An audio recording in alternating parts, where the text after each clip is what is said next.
All right, we're here with Emery Hunt. He is a member of the Pro Football Writers Association, Football Writers Association of America, National Football Foundation, played running back for the University of Louisiana, coached high school football. Am I missing anything else? I'm also an analyst at CBS Sports HQ and owner and founder of Football Gameplan. All right.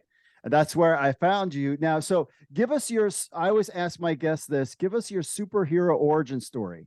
How did you get from high school kid to, playing college football to now covering the football?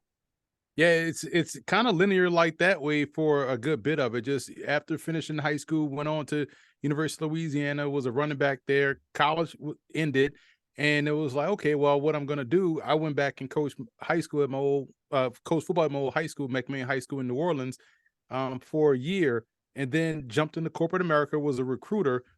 Hurricane Katrina hit, moved me from New Orleans up to New York City area, and he still was recruiting, but I always had that bite to really get back into football and apply for some coaching jobs.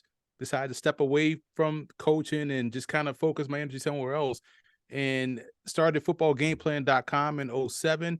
Added YouTube when no one was doing YouTube in 09, the video component. That started to grow. Added podcasting before people knew it was podcasting in 2011. That grew, and then next thing you know, I'm getting color analyst opportunities to cover college football games. I'm doing those. And then CBS Sports came, and it was like, next thing you know, here you are. But it's because of the groundwork I did with footballgameplan.com, the YouTube channel, which had gotten superly popular, to where people started to recognize you from YouTube because you were doing things before no one was doing it. And, along with the podcast, and then, you're doing these college games on ESPN3 or, Patriot League Network or Flow Football, and things just kind of grow from there. So it really started from having a love from the game and just building up toward where I am today. So it's funny, before we get into the XFL draft, if the XFL was around after you graduated from college football, do you think you would have tried to make your way into the fan control football or USFL or XFL or any of those leagues? Absolutely. That's why I always say, man, and that's why I love these alternate leagues.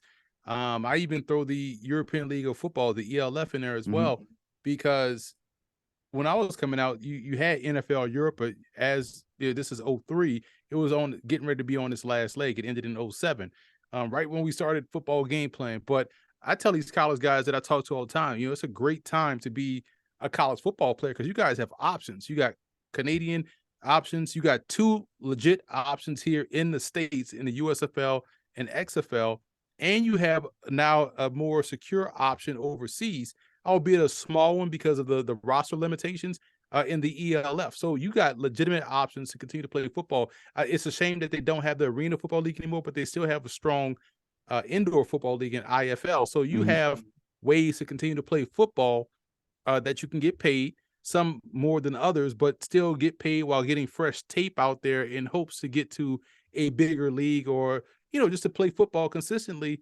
until you can't play anymore. Because it's one of the few, it's the only sport where you can't just have a rec league football league. You have to really play football, Yeah. So what was your reaction to when The Rock and Danny Garcia came and purchased the XFL? When the XFL shut down due to what? Was your reaction like, oh, this is a shame, it's over? Or and then all of a sudden The Rock came and purchased the league. What was your reaction? Well, I was glad because, again, it's more football. And I wanted to see the league sustain itself, the secondary, the second time around XFL 2020. I wanted to see that league go. I was at the New York Guardian games, covering those games, and seeing the media interest there. Was going to make my way down to DC and also to other places. And we were doing a great job with the XFL TV show that we were doing, and everything was going great. And then, the pandemic hit, and, this is, how it was in the beginning parts of the pandemic. No one knew anything. And next thing you know, it started to shut down, and we were scheduled to go to the Guardians game that weekend. We were thinking like, well, should we go? Is it going to be bad? And then next thing you know, the league made the decision for us. It was like, nobody's going. It's shut down. So when The Rock and Garcia were able to purchase the league, I was like, fantastic, because by that time now the USFL decided they was going to come back, and now you have two legitimate leagues for these guys because we see it every preseason. Man, I like this kid how he's playing, but I know he has no shot to make the 53-man roster. Here's an opportunity for him to work on his skills and play. But also, if you're a college guy, you may even bypass the whole bureaucracy of the NFL draft process and just go jump right into the XFL and USFL. It may be a better option for you, and then let the NFL reevaluate you from there. Yeah. So speaking of players, like an evaluation, let's talk about this draft. So, I mean, because you know a lot of players out there. I mean, you follow all these leagues. Give us some winners and losers as far as teams goes for this XFL draft. Well, I think initially my thoughts were they have to make sure they get the quarterback position correct. And I think some teams did, while some teams still have a lot more work to do. And we'll see if that's going to be the case moving forward, because with the way the game is played, and you go back and look at XFL 2020 and you go back and look at the USFL this past spring, what teams were having success, what types of quarterbacks they had. They had guys that can get out there and create and move.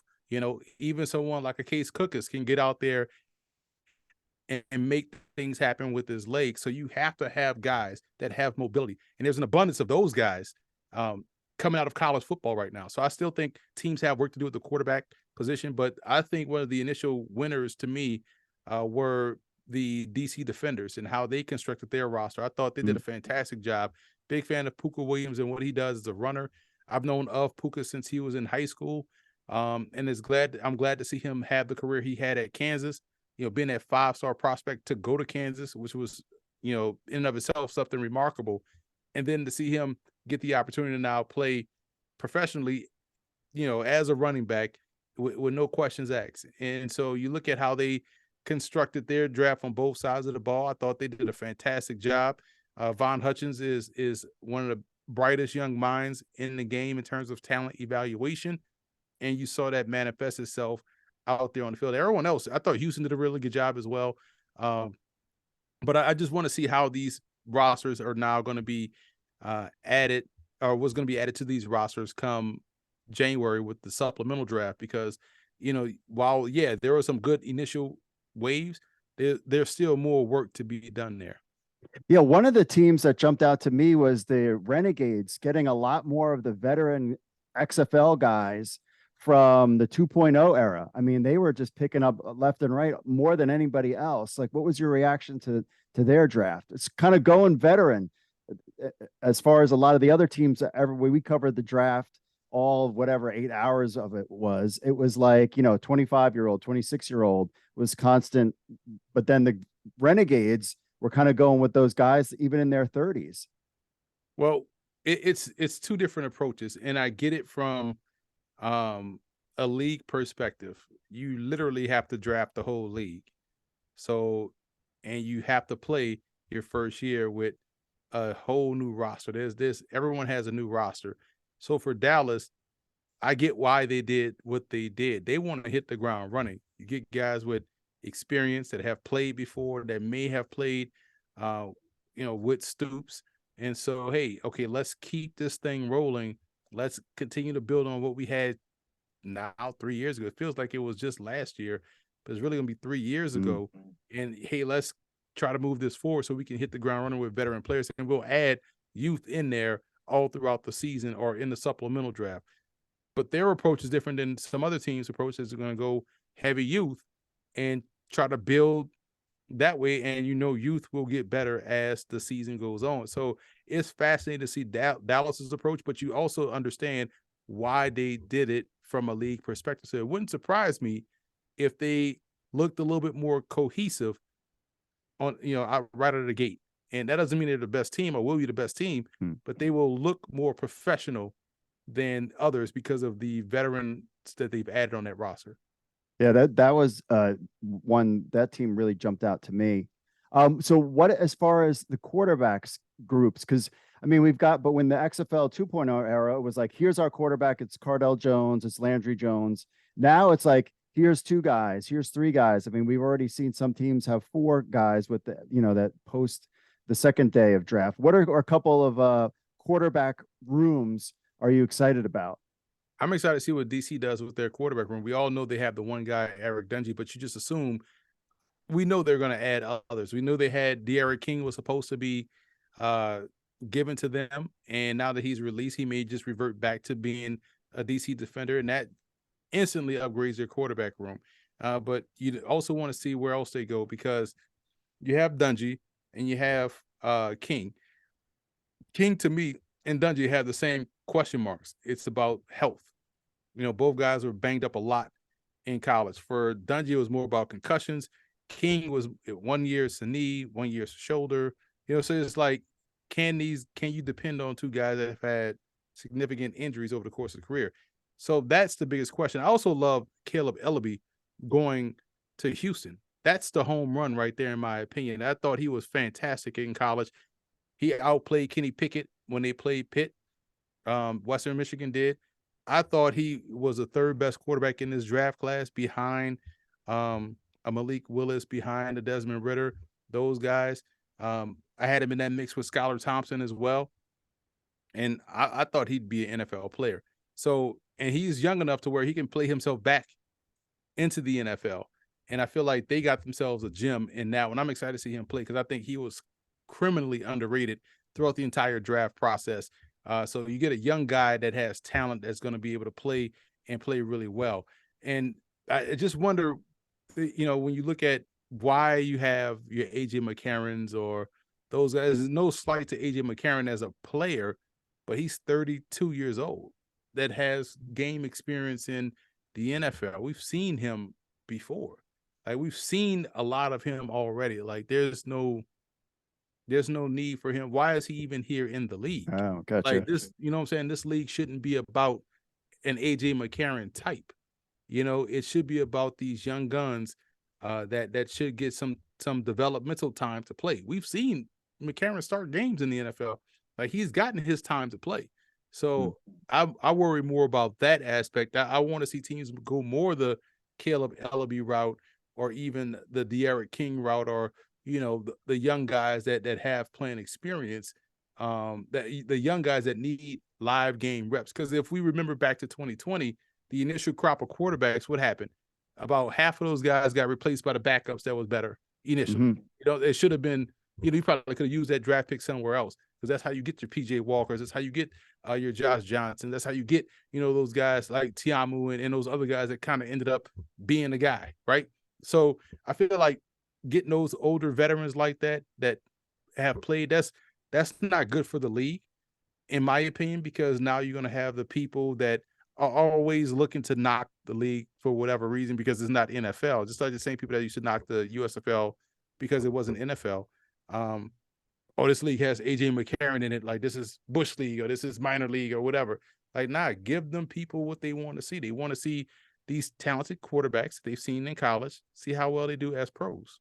Oh, so what do you think about the supplemental draft? I mean, a guy like we all kind of think Brian Scott, who's kind of an alt football hero. I mean, we saw him play a little bit in the USFL. I mean, my inkling is that he might make his way to DC. I mean, DC really only has one quarterback listed compared to some other teams have already had four. I mean, there's going to be a lot of potential NFL guys and even USFL guys because their contracts will be up at the end of December. Is there any names or players that you would like to see get picked up in the XFL in this supplemental draft?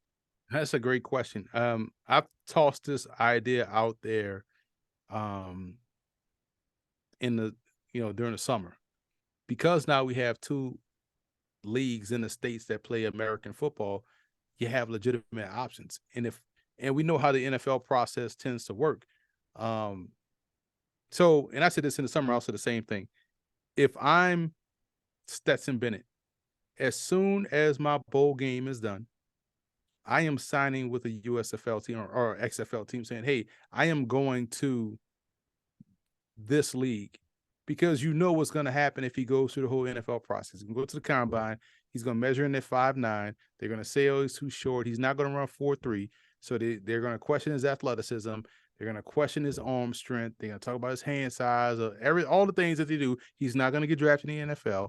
He's really not going to get a fair shot as a undrafted rookie free agent, being the fourth quarterback on the roster, throwing on him in camp, bypass all that BS and jump right into pro football and let the NFL, because again, the XFL season will be done early April. NFL could reevaluate you playing these games. And granted, you'd have been played a full 15-game college football season and then now jumping into a 10-game XFL season or whatever the case may be. And then, but you can now have them reevaluate you and get drafted late April. You increase your stock. Or if I'm a guy like a Spencer Rattler or a DJ Uiagalelei who has struggled since bursting onto the scene with great play, and everyone loves a transfer portal, why would I go transfer to another college and run into the same issues again? Learning a new offense, probably struggling, and decreasing my stock.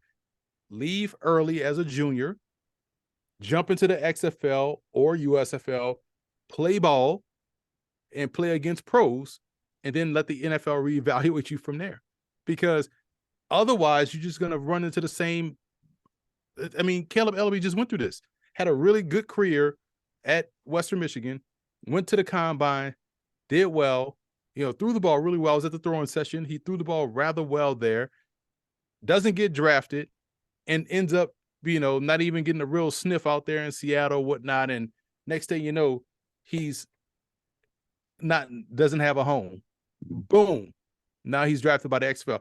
I would have bypassed, knowing how NFL is, I would have bypassed that whole process and be like, I'm coming play in the spring. Similar to what Eric Berrier did when he realized, oh, this NFL thing is going to be BS. So he had the opportunity with the Seahawks, had the opportunity with the Broncos, I believe, and just jumped right into the USFL and played with the Michigan Panthers, and was the best quarterback on the roster. So some of these guys, to make a long story short, because we have two good leagues now, these decisions, if I'm legitimately saying to Spencer Rattler, Stetson Bennett, DJ Uiagalelei, bypass the transfer portal, bypass the NFL process, go and play in the spring, and then let the chips fall where they may.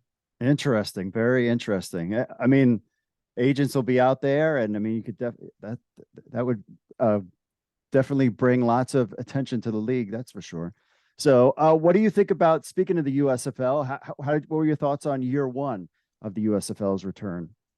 I'm a football guy, right? So I love football. So I love the USFL. I'm glad we got to see the guys not only get out there and compete, but also start to compete at a high level and take ownership of the league. Guys that were playing in the league embraced it. Coaches that were coaching in the league embraced it. Skip Holtz was one of them. Mike Riley was another one. We saw New Orleans head coach. His name slips me. He was another one that embraced it. Sumlin embraced it. You didn't hear much about guys coaching to try to get a college job or coach to get into the NFL. They took ownership of that opportunity. And when people start to take ownership and defend the league, the players and coaches start to defend the league themselves and take pride in it, it makes the games better. It makes you tune in, which is why a lot of those games were very entertaining. That's why people started to like, man, I really want to watch Philly. Man, I like how Philly's playing. Andrews is a, alternate football league coaching legend, right? So when people start like, man, I want to now start seeing people pick sides, like, well, I'm a Philly fan or I'm a Birmingham fan. So I think that's always great. So to see that play out in the spring, it kind of serves as a test case for other, opportunities like the XFL. Hey, this thing can work, and it can work at two separate times of the winter and spring. And there's never not enough football. And the people in this country has shown time and time again, it will watch football over anything. And I think that's what we got to learn from the USFL, regardless of the players or people kept focused. I never tuned into an NFL game and instantly thought, where the fans at? I don't care about that. I want to see good football. Like, so if your first comment is about the fans, you're not really watching football anyway. Like, I don't, you know what I'm saying? So I've never heard someone talk about that. Like, I watched the whole Montana, Southeast Missouri State playoff game in the FCS, and people were like, oh, there was only 13,000 there. I saw the report. I was like, it sounded loud enough to me. I didn't even notice that I thought they Yeah. packed the stands, but you really watching the action on the field. So the action was good as they got acclimated, because we knew it had to shorten, startup training camp, a ramp up period. And so, yeah, the football was good. The coaching was good. And I thought everybody did a great job, and he got better toward it until he was like, damn, this thing is over with. I can't wait till next year. And here we Yeah. are. So do you think spring football is going to work for somebody who's covered football for so long? Do you think either one of these leagues have staying power for the next 5 years? I truly believe so, because now the people behind the leagues understand this is a thing, and they're looking at it from a different perspective now. They're looking at it as a TV product, which is number one. So it's cheap content. We see this Mm. every year with the bowl games. I mean, that's why you have the 50 bowl games you have. It's just TV inventory. So that's number one. Number two, they understand how important it is for these guys to get game reps. Like, you don't know how many players send you their workout videos. Like, this is cool, I you're get working those out all and the things time. like that. But the truth of the matter is, if you're not playing football, it's hard to say, oh yeah, you got better in this aspect of your game. And these leagues give these guys an outlet. And now the NFL acknowledges that and realizes that, yeah, we need some way to keep guys in football shape, playing football. And so I think there's room for, ideally, I would like to see the two leagues come together, because now you have that whole window from February to May to really have a full-fledged 16-team league. You can even expand to 20. I think there's enough players in this country where you can field a 20-team spring league. But even if you don't, you can have, your separate 8-team leagues. And if you're going to expand, I'd rather see them expand in places that don't have pro football, Mm. but have rabid fan bases that want it. A place like Columbus, Ohio, or someplace like Louisville, Kentucky. Those type places that have a bigger TV market, but also have a thirst for football. Even in the Dakotas, where you have a dome you could play in, out in Fargo. So I feel like there are options to grow this thing.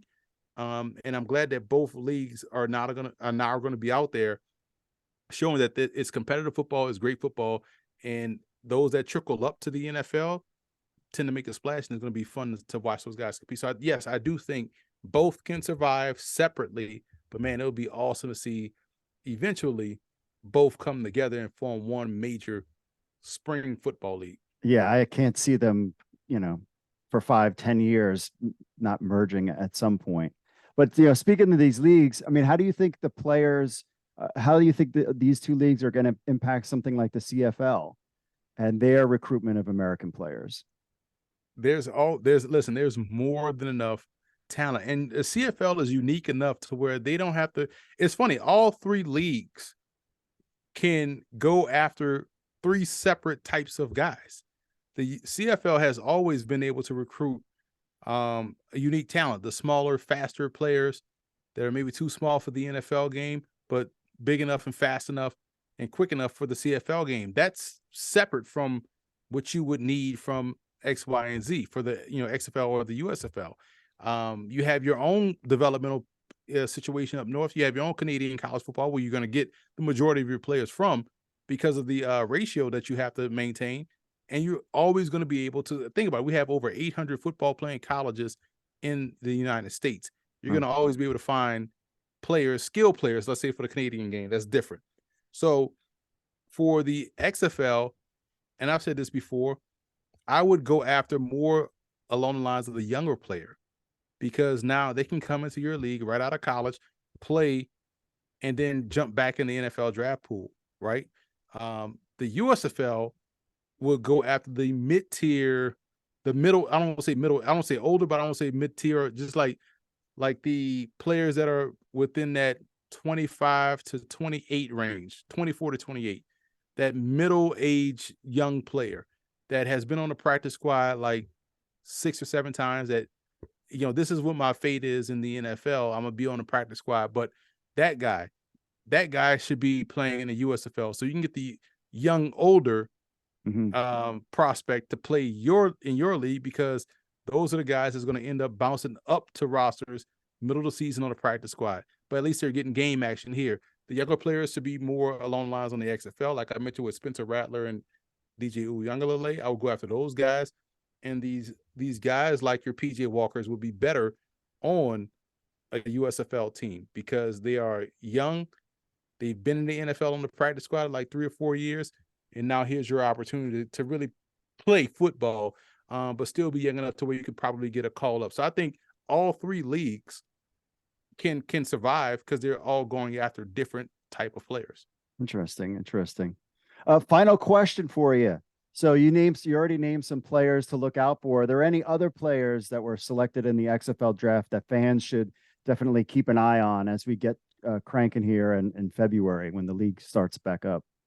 Listen, I keep going back to it, but I feel like DC's roster, Daz Ferguson, big physical wide receiver out of Northwestern State, 6'5", 230, had a cup of coffee with the Seahawks. I thought he was going to stick with that team.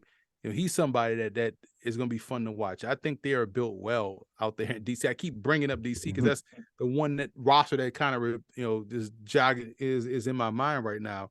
But I just feel like fans should really just lock in and embrace the league and just watch the league as a whole.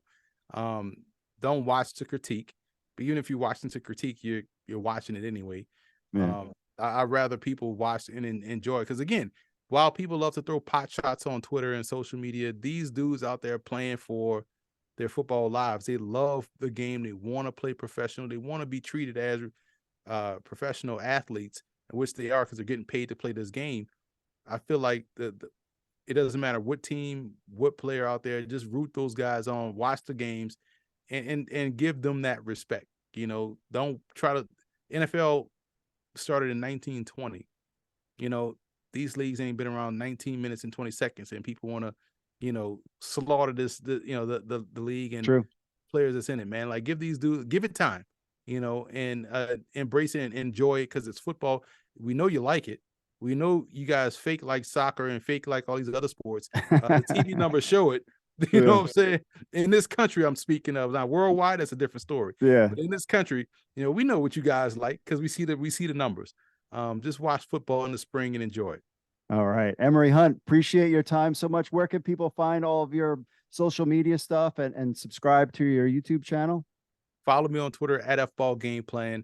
Subscribe on YouTube at youtube.com/Football Gameplan. If you like the scouting reports, did an article on CBSSports.com. You can also pre-order your Football Game Plans scouting guide, your 2023 draft guide at footballgameplan.com/2023 draft guide. The reason why, last year's draft guide had over 1,000 individual scouting reports, Oh, wow. the largest draft guide in draft guide history. And so we always have over 800 individual reports. So yeah, we'll have reports on everybody, damn near everybody in the XFL or USFL. So footballgameplan.com/2023 draft guide to pre-order your copy. And also you can follow me on CBS Sports HQ. All right. Emery, thanks so much for being on the show. Appreciate you, man. Thanks for having me. Yep.